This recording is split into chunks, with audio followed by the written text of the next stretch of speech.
2 Corinthiens, chapitre 1. De la part de Paul, apôtre de Jésus-Christ par la volonté de Dieu, et du frère Timothée à l'église de Dieu qui est à Corinthe et à tous les saints qui sont dans toute l'Achaïe, que la grâce et la paix vous soient données de la part de Dieu notre Père et du Seigneur Jésus-Christ. Béni soit Dieu, le Père de notre Seigneur Jésus-Christ, le Père plein de compassion et le Dieu de tout réconfort.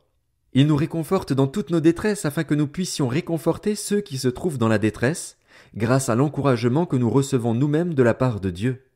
En effet, de même que les souffrances de Christ abondent pour nous, de même aussi, c'est par Christ que notre réconfort abonde.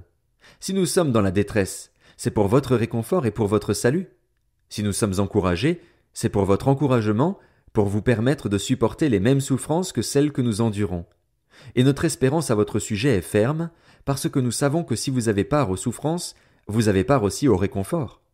En ce qui concerne la détresse que nous avons connue en Asie, nous ne voulons en effet pas vous laisser ignorer, frères et sœurs, que nous avons été accablés à l'extrême, au-delà de nos forces, au point que nous désespérions même de rester en vie. Nous avions intérieurement accepté notre arrêt de mort afin de ne pas placer notre confiance en nous-mêmes, mais en Dieu qui ressuscite les morts. C'est lui qui nous a délivrés d'une telle mort et qui nous en délivre encore. Oui, nous avons en lui cette espérance qu'il nous en délivrera encore, et vous y contribuerez vous-même par la prière. Ainsi, la grâce obtenue pour nous par beaucoup de personnes sera pour beaucoup une occasion de remercier Dieu à notre sujet. En effet, voici notre sujet de fierté et le témoignage de notre conscience. Nous nous sommes conduits dans le monde, et plus particulièrement vis-à-vis de vous, avec la sincérité et la pureté qui viennent de Dieu, non pas avec une sagesse humaine, mais avec la grâce de Dieu. Nous ne vous écrivons rien d'autre que ce que vous lisez et comprenez. Et j'espère que vous comprendrez complètement, puisque vous l'avez déjà compris en partie, que nous sommes votre sujet de fierté, de même que vous serez aussi le nôtre, le jour du Seigneur Jésus. C'est avec cette assurance que je voulais d'abord aller chez vous, afin que vous puissiez avoir une double grâce. Je voulais passer chez vous en me rendant en Macédoine, puis revenir de la Macédoine chez vous, avec l'espoir d'être soutenu par vous pour mon voyage en Judée. En formant ce projet, ai-je donc fait preuve de légèreté? Ou bien mes décisions sont-elles purement humaines, de sorte qu'il y aurait en moi à la fois le oui et le non? Aussi vrai que Dieu est fidèle, la parole que nous vous avons adressée n'a pas été oui et non.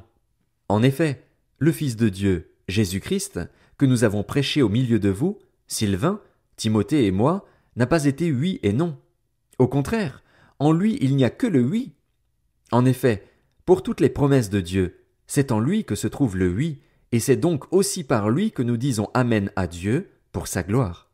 Or, celui qui nous a fermis avec vous en Christ et qui nous a consacrés par son onction, c'est Dieu. Il nous a aussi marqués de son empreinte et a mis l'Esprit comme un gage dans notre cœur. Quant à moi, j'en prends Dieu à témoin sur ma vie, c'est pour vous ménager que je ne suis pas revenu à Corinthe. Ce n'est pas que nous voulions dominer sur votre foi, mais plutôt que nous contribuons à votre joie, car vous êtes fermes dans la foi. 2 Corinthiens, chapitre 2. J'ai donc décidé en moi-même de ne pas retourner chez vous dans la tristesse. En effet, si je vous attriste, qui peut me réjouir, sinon celui que j'ai attristé? J'ai écrit comme je l'ai fait pour ne pas être attristé, à mon arrivée, par ceux qui devaient me donner de la joie, car en ce qui vous concerne, je suis convaincu que ma joie est aussi la vôtre, à vous tous. C'est dans une grande souffrance, le cœur angoissé et avec beaucoup de larmes que je vous ai écrit, non pas afin de vous attrister, mais afin que vous sachiez quel amour débordant j'ai pour vous. Si quelqu'un a été une cause de tristesse, ce n'est pas moi qui l'a attristé, c'est vous tous, du moins dans une certaine mesure, pour ne rien exagérer. Le blâme qui lui a été infligé par la majorité d'entre vous est suffisant pour cet homme. Maintenant, au contraire, vous devez plutôt lui pardonner et l'encourager, de peur qu'il ne soit accablé par une tristesse excessive. Je vous engage donc à faire preuve d'amour envers lui, car je vous ai aussi écrit dans le but de savoir, en vous mettant à l'épreuve, si vous êtes obéissant à tout point de vue. Or à qui vous pardonnez, je pardonne aussi. Et si j'ai pardonné quelque chose à quelqu'un, je l'ai fait à cause de vous, en présence de Christ, afin de ne pas laisser à Satan l'avantage sur nous, car nous n'ignorons pas ses intentions. Quand je suis arrivé à Troas pour annoncer l'évangile de Christ, bien que le Seigneur m'y ait ouvert une porte, je n'avais pas l'esprit en repos parce que je n'avais pas trouvé mon frère Tite. C'est pourquoi j'ai pris congé d'eux et je suis parti pour la Macédoine. Que Dieu soit remercié, lui qui nous fait toujours triompher en Christ et qui propage partout, à travers nous, le parfum de sa connaissance. Nous sommes en effet pour Dieu la bonne odeur de Christ parmi ceux qui sont sauvés et parmi ceux qui périssent. Pour les uns, un parfum de mort qui donne la mort, pour les autres, un parfum de vie qui donne la vie. Et pour cette mission, qui donc est qualifié? En effet, nous ne falsifions pas la parole de Dieu, comme le font les autres, mais c'est avec pureté, c'est de la part de Dieu, en Christ et devant Dieu que nous parlons. 2 Corinthiens, chapitre 3. Commençons-nous de nouveau à nous recommander nous-mêmes? Ou avons-nous besoin, comme certains, de lettres de recommandation pour vous, ou alors de votre part? C'est vous qui êtes notre lettre, écrite dans notre cœur, connue et lue de tous les hommes. Il est clair que vous êtes une lettre de Christ écrite par notre ministère, non avec de l'encre mais avec l'esprit du Dieu vivant, non sur des tables de pierre mais sur des tables de chair, sur les cœurs. Telle est l'assurance que nous avons par Christ auprès de Dieu.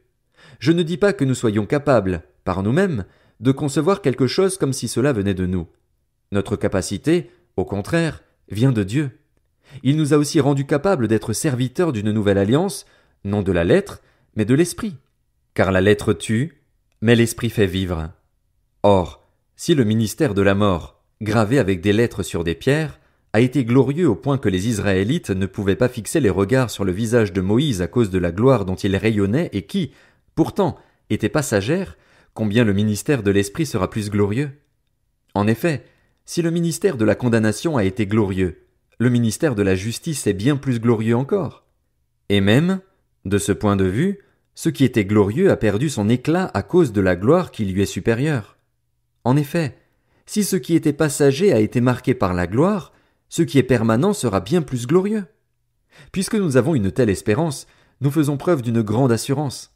Nous ne faisons pas comme Moïse, qui mettait un voile sur son visage pour que les Israélites ne fixent pas les regards sur la fin d'une réalité passagère. Mais leur intelligence s'est obscurcie. Jusqu'à aujourd'hui, en effet, le même voile reste lorsqu'ils font la lecture de l'Ancien Testament, et il ne se lève pas parce que c'est en Christ qu'il disparaît. Jusqu'à aujourd'hui, quand les écrits de Moïse sont lus, un voile recouvre leur cœur. Mais lorsque quelqu'un se convertit au Seigneur, le voile est enlevé. Or le Seigneur, c'est l'Esprit, et là où est l'Esprit du Seigneur, là est la liberté.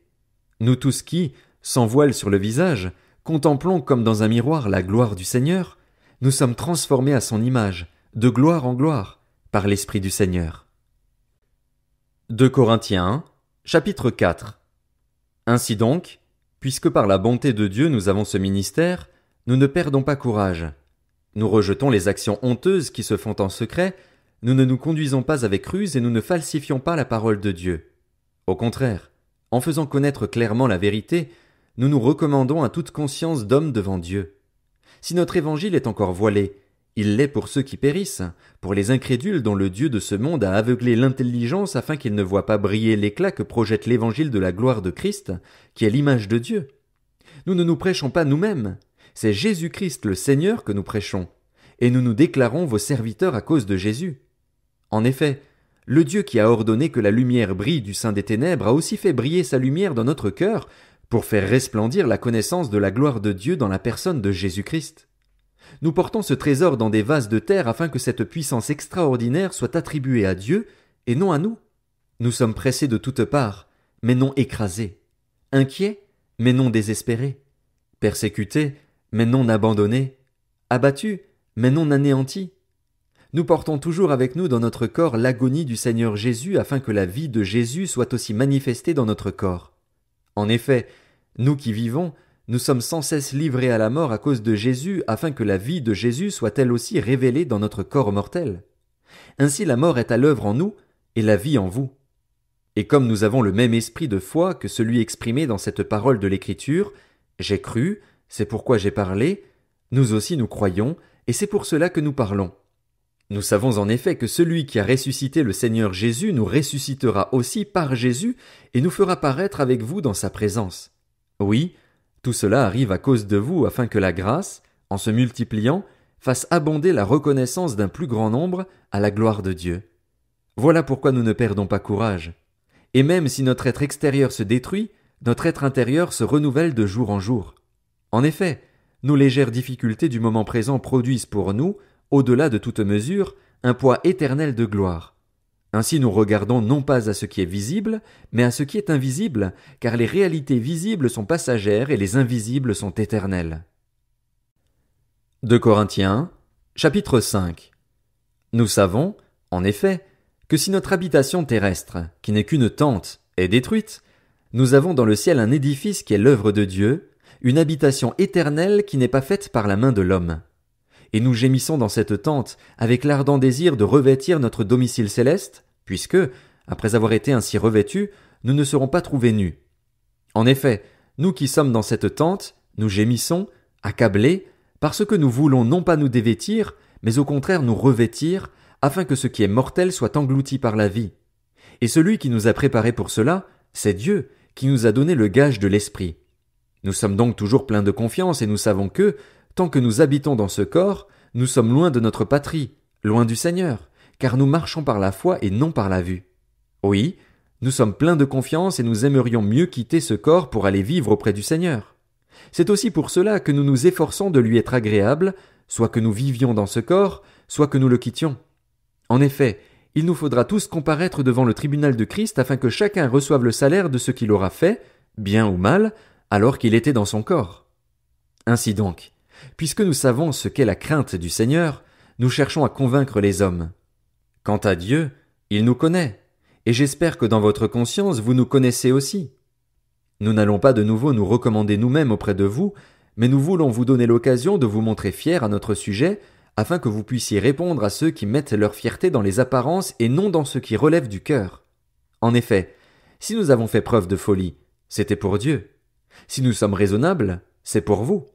C'est que l'amour de Christ nous presse, parce que nous sommes convaincus que si un seul est mort pour tous donc sont morts.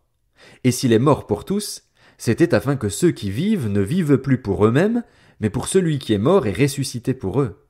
Ainsi, désormais, nous ne percevons plus personne de manière humaine. Et si nous avons connu Christ de manière purement humaine, maintenant nous ne le connaissons plus ainsi. Si quelqu'un est en Christ, il est une nouvelle créature. Les choses anciennes sont passées. Voici, toutes choses sont devenues nouvelles. Et tout cela vient de Dieu qui nous a réconciliés avec lui par Jésus-Christ et qui nous a donné le ministère de la réconciliation. En effet, Dieu était en Christ. Il réconciliait le monde avec lui-même en ne chargeant pas les hommes de leurs fautes, et il a mis en nous la parole de la réconciliation. Nous sommes donc des ambassadeurs pour Christ, comme si Dieu adressait par nous son appel. Nous supplions au nom de Christ, soyez réconciliés avec Dieu. En effet, celui qui n'a pas connu le péché, il l'a fait devenir péché pour nous afin qu'en lui nous devenions justice de Dieu. 2 Corinthiens, chapitre 6. Puisque nous travaillons avec Dieu, nous vous encourageons vivement à ne pas accueillir la grâce de Dieu sans résultat. En effet, il dit, « Au moment favorable je t'ai exaucé, le jour du salut je t'ai secouru. » Voici maintenant le moment favorable, voici maintenant le jour du salut. En rien et pour personne nous ne voulons représenter un obstacle, afin que notre service soit sans reproche. Au contraire, nous nous recommandons nous-mêmes à tout point de vue comme serviteurs de Dieu par une grande persévérance dans les souffrances, les détresses, les angoisses, sous les coups, dans les prisons, les émeutes, les travaux pénibles, les privations de sommeil et de nourriture. Nous nous recommandons aussi par la pureté, la connaissance, la patience, la bonté, par l'Esprit Saint, par un amour sincère, par la parole de vérité, par la puissance de Dieu, par les armes offensives et défensives de la justice, que ce soit au milieu de la gloire ou du déshonneur, au milieu d'une mauvaise ou d'une bonne réputation. Nous sommes considérés comme des imposteurs, quoique disant la vérité, comme des inconnus, quoique bien connus, comme des mourants, et pourtant nous vivons.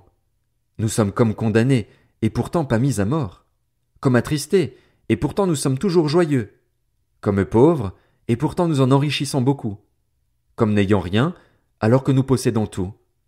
Nous vous avons parlé ouvertement, Corinthiens, nous vous avons largement ouvert notre cœur. Vous n'y êtes pas à l'étroit, mais c'est votre cœur qui s'est rétréci. Rendez-nous l'appareil, je vous parle comme à mes enfants, ouvrez-nous, vous aussi, votre cœur.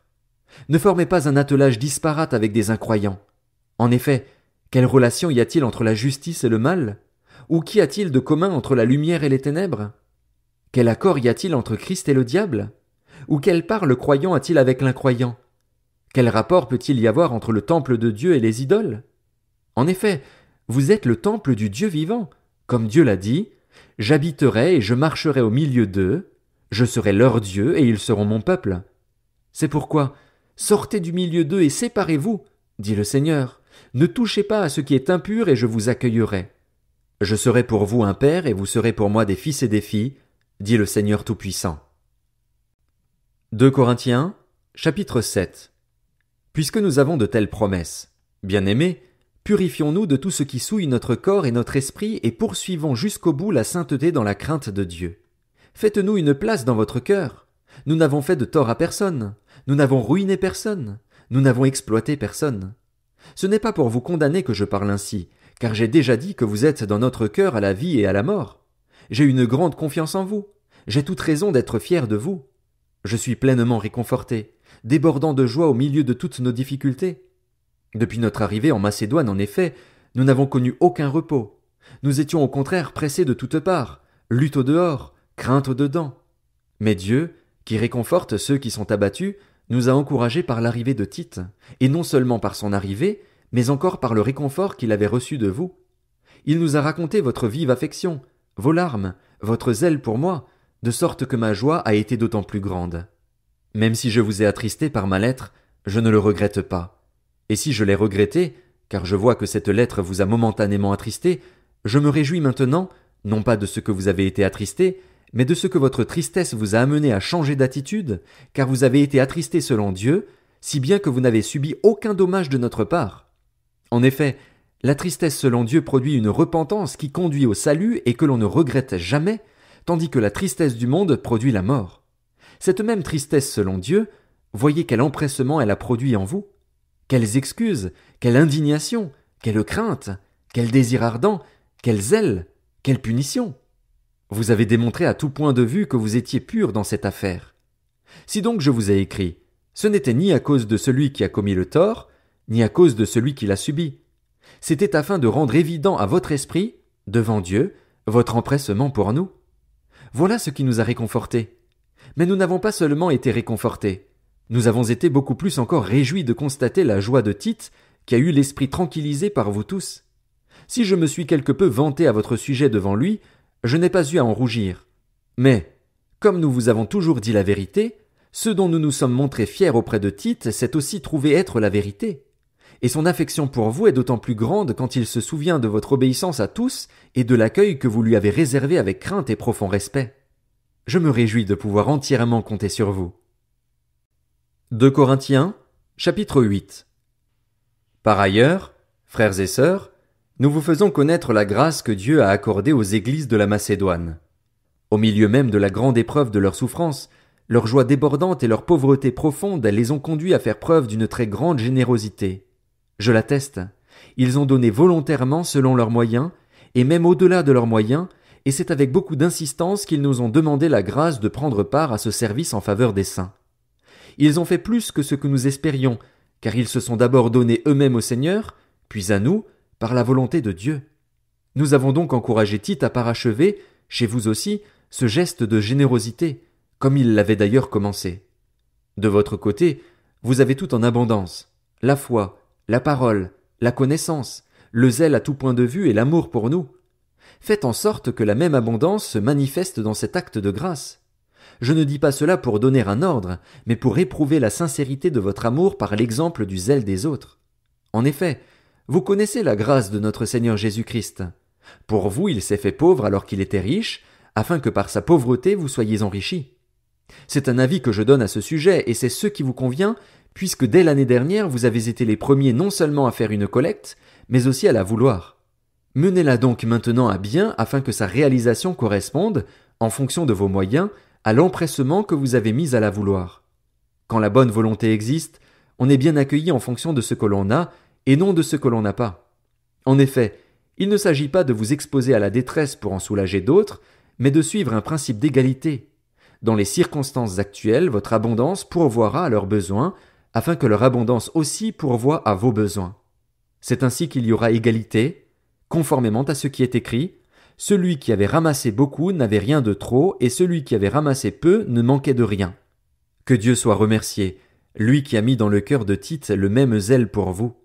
En effet, il a accepté notre demande et c'est même avec un nouveau zèle et de son plein gré qu'il part chez vous. Nous envoyons avec lui le frère dont toutes les églises font l'éloge pour son annonce de l'Évangile. Il a de plus été choisi par les églises pour être notre compagnon de voyage dans ce geste de générosité que nous accomplissons à la gloire du Seigneur lui-même et en témoignage de notre bonne volonté. Nous voulons en effet éviter qu'on nous critique au sujet de la forte somme dont nous avons la charge, car nous recherchons ce qui est bien non seulement devant le Seigneur, mais aussi devant les hommes. Avec eux nous envoyons notre frère, dont nous avons souvent, à bien des occasions, pu apprécier le zèle, et il en montre plus encore cette fois à cause de sa grande confiance en vous. En ce qui concerne Tite, il est mon associé et mon collaborateur auprès de vous. Quant à nos frères, ils sont les envoyés des églises, la gloire de Christ. À la vue des églises, donnez-leur donc la preuve de votre amour et montrez-leur que nous avons raison d'être fiers de vous. 2 Corinthiens, chapitre 9. Il est superflu que je vous écrive au sujet de ce service en faveur des saints. Je connais, en effet, votre bonne volonté. Je m'en montre fier pour vous auprès des Macédoniens en affirmant que l'Achaïe est prête depuis l'année dernière, et votre zèle a stimulé la plupart d'entre eux. J'envoie cependant les frères afin que l'éloge que nous avons fait de vous ne soit pas démenti sur ce point et que vous soyez prêts, comme je l'ai affirmé. Je ne voudrais pas, si les Macédoniens m'accompagnent et ne vous trouvent pas prêts, que cette belle assurance tourne à notre honte, pour ne pas dire à la vôtre. J'ai donc jugé nécessaire d'encourager les frères à se rendre chez vous avant moi pour s'occuper de l'offrande que vous aviez promise. Ainsi, elle sera prête comme une vraie bénédiction et non comme une manifestation de votre soif de posséder. Sachez-le, celui qui sème peu moissonnera peu et celui qui sème abondamment moissonnera abondamment. Que chacun donne comme il l'a décidé dans son cœur, sans regret ni contrainte, car Dieu aime celui qui donne avec joie. Dieu peut vous combler de toutes ses grâces afin que vous possédiez toujours à tout point de vue de quoi satisfaire à tous vos besoins et que vous ayez encore en abondance pour toute œuvre bonne, comme il est écrit, il a distribué ses bienfaits, il a donné aux pauvres. Sa justice subsiste à toujours. Que celui qui fournit de la semence au semeur et du pain pour sa nourriture vous fournisse et vous multiplie la semence, et qu'il augmente les fruits de votre justice. Ainsi vous serez enrichis à tout point de vue pour toutes sortes d'actes de générosité qui, par notre intermédiaire, feront monter des prières de reconnaissance vers Dieu. En effet, le service de cette collecte ne pourvoit pas seulement aux besoins des saints, il fait aussi abonder les prières de reconnaissance envers Dieu.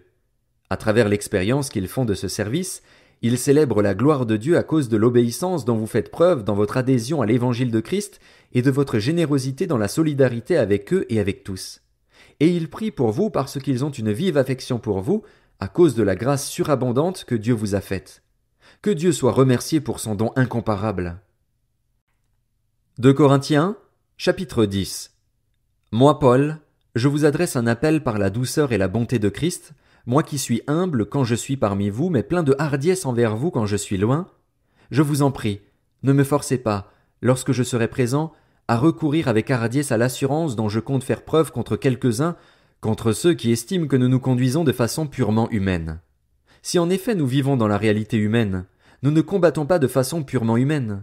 En effet, les armes avec lesquelles nous combattons ne sont pas humaines, mais elles sont puissantes, grâce à Dieu, pour renverser des forteresses. Nous renversons les raisonnements et tout obstacle qui s'élève avec orgueil contre la connaissance de Dieu, et nous faisons toute pensée prisonnière pour qu'elle obéisse à Christ. Nous sommes aussi prêts à punir toute désobéissance dès que votre obéissance sera entière. Regardez les choses en face. Si quelqu'un est convaincu d'appartenir à Christ, qu'il se dise bien en lui-même que, tout comme il est de Christ, nous le sommes aussi. Et même si je me montre un peu trop fier de l'autorité que le Seigneur nous a donnée, pour votre édification et non pour votre ruine, je n'en aurai pas honte. De fait, je ne veux pas avoir l'air de vous intimider par mes lettres. En effet, ces lettres sont sévères et fortes, dit-on, mais quand il est présent, il est faible et sa parole est méprisable. Que celui qui parle ainsi s'en rende bien compte. Nous sommes dans nos actes, une fois présents, exactement tels que nous sommes en parole dans nos lettres quand nous sommes absents. Nous n'oserions pas nous déclarer égaux ou nous comparer à quelques-uns de ceux qui se recommandent eux-mêmes. Mais en fait, en se mesurant à leur propre mesure et en se comparant à eux-mêmes, ils manquent d'intelligence. Quant à nous, nous ne voulons pas nous montrer excessivement fiers, mais seulement dans la limite du champ d'action que Dieu nous a attribué en nous faisant parvenir jusqu'à vous. Nous ne dépassons pas nos limites, comme si nous n'étions pas venus jusqu'à vous, car c'est bien jusqu'à vous que nous sommes arrivés avec l'évangile de Christ. Ainsi nous ne nous vantons pas des travaux d'autrui qui sont en dehors de nos limites, mais nous avons l'espérance, si votre foi augmente, de voir notre œuvre grandir encore parmi vous, dans notre propre champ d'action.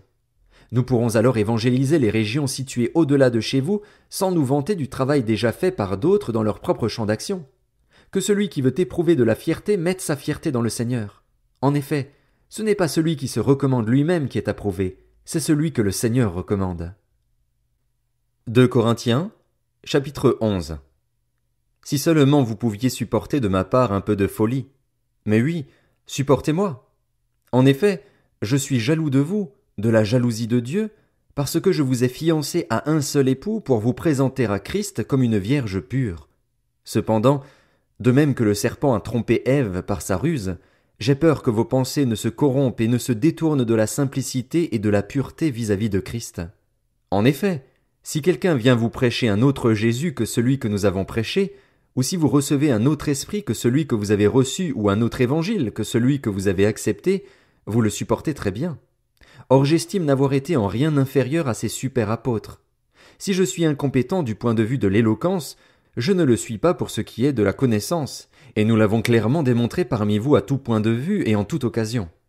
Ou bien ai-je commis un péché en m'abaissant moi-même pour que vous soyez élevés quand je vous ai annoncé gratuitement l'évangile de Dieu? J'ai dépouillé d'autres églises en recevant d'elles un salaire pour vous servir. Et lorsque j'étais chez vous et que je me suis trouvé dans le besoin, je n'ai été à la charge de personne, car les frères venus de Macédoine ont pourvu à ce qui me manquait. En tout, je me suis bien gardé d'être à votre charge, et je m'en garderai encore.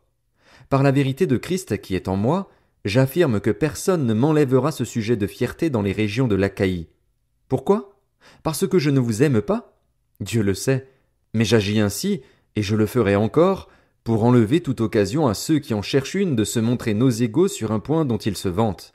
Ces hommes-là sont de prétendus apôtres, des ouvriers trompeurs déguisés en apôtres de Christ. Et ce n'est pas étonnant, puisque Satan lui-même se déguise en ange de lumière. Il n'est donc pas étrange que ses serviteurs aussi se déguisent en serviteurs de la justice.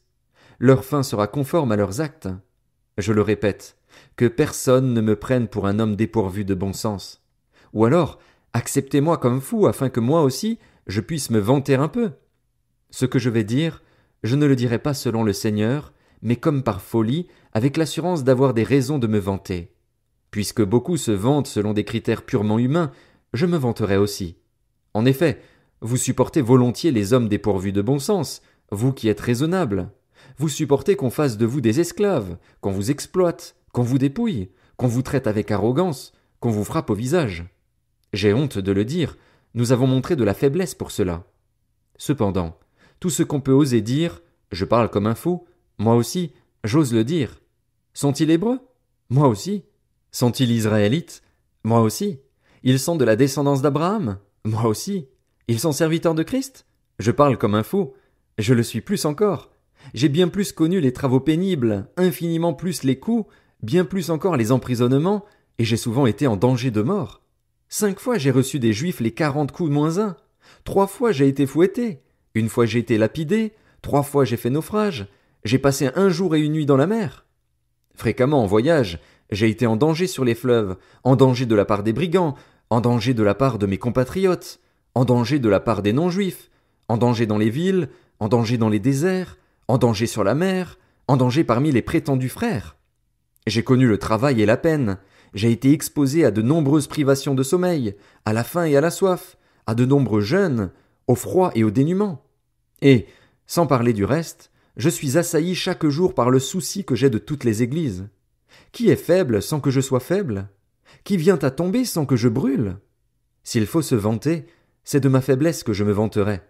Dieu, qui est le Père du Seigneur Jésus-Christ et qui est béni éternellement, sait que je ne mens pas. À Damas, le gouverneur du roi Arétas faisait garder la ville des Damascéniens parce qu'il voulait m'arrêter. Cependant, on m'a fait descendre par une fenêtre dans une corbeille le long de la muraille et je lui ai échappé.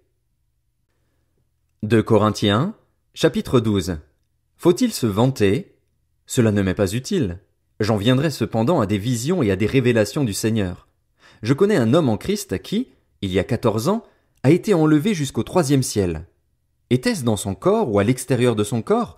Je l'ignore, mais Dieu le sait. Et je sais que cet homme, était-ce dans son corps ou à l'extérieur de son corps? Je l'ignore, mais Dieu le sait, a été enlevé au paradis et a entendu des paroles inexprimables qu'il n'est pas permis à un homme de redire. Je me vanterai d'un tel homme, Mais de moi-même je ne me vanterai pas, sinon de mes faiblesses. Si je voulais me vanter, je ne serais pas déraisonnable, car je dirais la vérité, mais je m'en abstiens afin que personne n'ait à mon sujet une opinion supérieure à ce qu'il voit en moi ou à ce qu'il entend de moi. Et pour que je ne sois pas rempli d'orgueil à cause de ces révélations extraordinaires, j'ai reçu une écharde dans le corps, un ange de Satan pour me frapper et m'empêcher de m'enorgueillir. 3 fois j'ai supplié le Seigneur de l'éloigner de moi, et il m'a dit, « Ma grâce te suffit, car ma puissance s'accomplit dans la faiblesse. » Aussi, je me montrerai bien plus volontiers fier de mes faiblesses afin que la puissance de Christ repose sur moi. C'est pourquoi je me plais dans les faiblesses, dans les insultes, dans les détresses, dans les persécutions, dans les angoisses pour Christ, car quand je suis faible, c'est alors que je suis fort. J'ai été fou en me vantant ainsi, mais vous m'y avez contraint.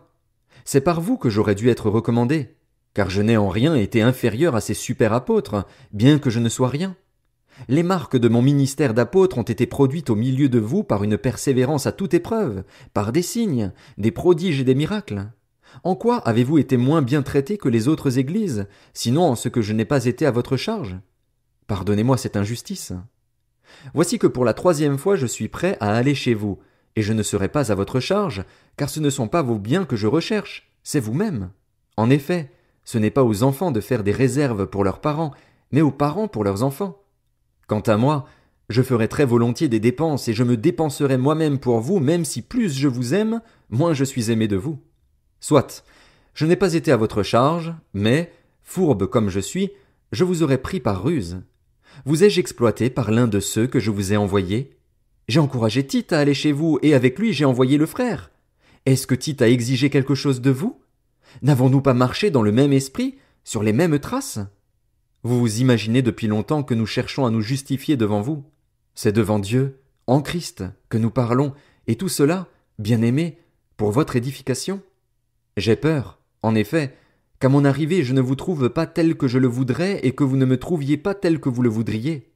J'ai peur de trouver des querelles, de la jalousie, de la colère, des rivalités, des médisances, des calomnies, de l'orgueil, des troubles.